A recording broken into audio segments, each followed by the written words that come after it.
ورجعنا لكم من جديد متابعي برنامج ليالي البادية في كل مكان.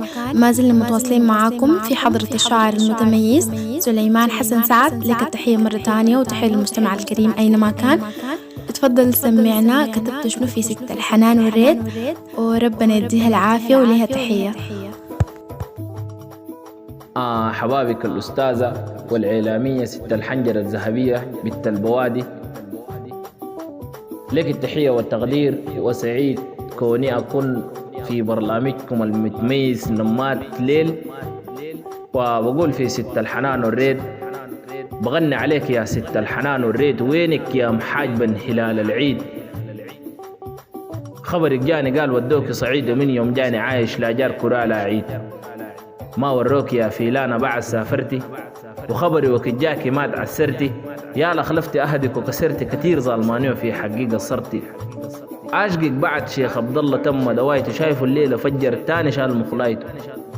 لسه ما جنة إلا حير الناس بحكايته، بيسلم واقف وبيصلي بين إعلاته. شيخ عبد الله كل ما قال يعالج مجنوني، كالبخرة الأولى تسهر فيها بياض سنوني.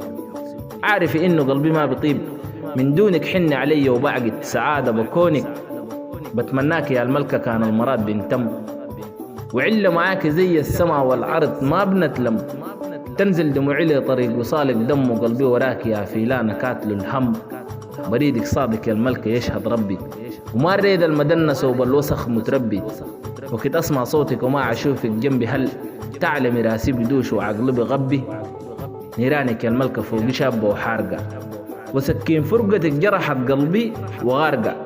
روحي أنا بوراكي خاشة ومارقة، وجودك بهمني وباقي الناس معي ما فارقة. وجودك بهمني وباقي الناس معي ما فارقة.